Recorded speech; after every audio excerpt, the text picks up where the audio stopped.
Welcome दोस्तों। Welcome to my YouTube channel Gyanarjan with मी।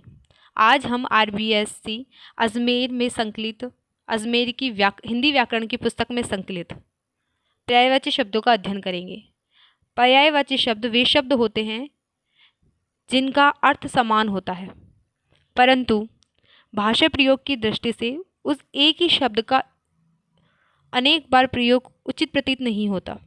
ऐसी परिस्थिति में निहितार्थ के व्यक्ति हेतु उसी के समान अर्थ प्रतीति कराने वाले अन्य शब्द का प्रयोग किया जाता है। कहने का तात्पर्य ये है, एक ही शब्द की पुनरावृत्ति के स्थान पर उसी के समान अर्थ देने वाले अन्य शब्द का प्रयोग भावानुकूल किया जाता है। तो हम पर्यायवाची शब्द शुरू करते हैं। हमारा पहला शब्द है अग्नि। अग्नि के पर्यायवाची शब्द हैं आग, अनल, पावक, दहन, वनी है, कृशाणु। सेकंड शब्द है अतिथि। अतिथि से तात्पर्य है जिसके आने की तिथि निश्चित न हो, तो इसके पर्यायवाची शब्द होंगे अभ्यागत, पाहुना, मेहमान, आगंतुक। अगला शब्द है अमृत।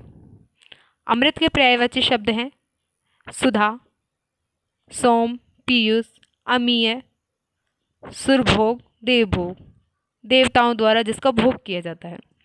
अपमान। अपमान के पर्यायवाची शब्द हैं अनादर, अन प्लस आदर, आदर का विपरीत। अवज्ञा, अवहेलना, अवमान, तिरस्कार। अलंकार के पर्यायवाची शब्द हैं आभूषण, भूषण, विभूषण, गहना, जेवर। अश्व का पर्यायवाची शब्द है घोड़ा, हय, हरि, घोटक, वाजी, सैंधव, तुरंग। असुर का पर्यायवाची शब्द है धनुज, दैत्य, दानव, राक्षस, तमचर, अंधेरे में विचरण करने वाले। निशाचर, निशा अर्थात रात में विचरण करने वाले। रजनीचर, पुनरावृत्ति हुई है, रात में विचरण करने वाले। अहंकार। अहंकार के पर्यायवाची हैं गर्व, दर्प, दंभ, घमंड, मद, मान। अंधकार। अंधकार के पर्यायवाची हैं तम, तमस, तिमिर, तमस्त्र, अंधेरा, अंधियारा। आकाश के पर्यायवाची है नभ, गगन, अंबर, अंतरिक्ष, अनंत, व्योम। आँख के पर्यायवाची हैं नेत्र, नयन, चक्षु, लोचन, दृग, अक्षि। इच्छा के पर्यायवाची शब्द हैं आकांक्षा, अभिलाषा, कामना, चाह, लिप्सा, लालसा। इंद्र। इंद्र के पर्यायवाची है सुरेश, सुर प्लस ईश। सुर अर्थात देवता, ईश यानी स्वामी, देवताओं के स्वामी सुरेश।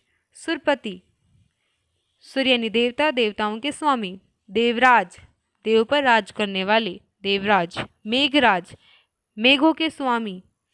शक्र, सचिपति, सची के पति। देवेंद्र, देव प्लस इंद्र, देवों के इंद्र। इस प्रकार इंद्र के पर्यायवाची हैं सुरेश, सुरपति, देवराज, मेघराज, शक्र, सचिपति, देवेंद्र। उपवन। उपवन के पर्यायवाची शब्द हैं बाग, बगीचा, उद्यान, वाटिका, गुलशन। अगला शब्द है कच्छ।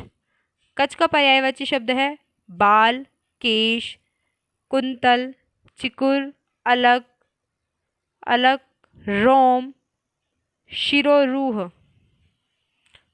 अगला शब्द है कंठ। कंठ का पर्यायवाची है ग्रीवा, गर्दन, गला, शिरोधरा। अगला शब्द है कपड़ा। कपड़ा का पर्यायवाची है पट, चीर, वसन, अंबर, वस्त्र, दुकूल, परिधान। अगला शब्द है कबूतर। कबूतर का पर्यायवाची है कपोत, रक्तलोचन, क्योंकि उसकी आंखें रक्त जैसे रंग की होती है, इस कारण रक्तलोचन। पारावत, कलरव, हारिल। अगला शब्द है कमल। कमल का पर्यायवाची है जलज, अर्थात जल में जन्म लेने वाला। पंकज, पंक यानी कीचड़, जय यानी उत्पन्न होना, जन्मा। इस प्रकार पंकज का तात्पर्य है कीचड़ में जन्म लेने वाला। सरोज, सर प्लस उज, सर अर्थात सरोवर, उज यानी उत्पन्न होने वाला, अर्थात सरोवर में उत्पन्न होने वाला सरोज। अरविंद, राजीव, शतदल, उसकी आकृति के कारण उसे शतदल कहा जाता है। पुंडरिक, इंद्रवर। इस प्रकार कमल के पर्यायवाची शब्द हैं जलज, पंकज, सरोज, अरविंद, राजीव, शतदल, पुंडरिक, इंदिवर। कान का पर्यायवाची है कर्ण, श्रवण, श्रोत, श्रुतिपुट। कामदेव की पर्यायवाची है मदन, मनोज, अनंग, काम, रतिपति, पुष्पधनवा, मनमथ।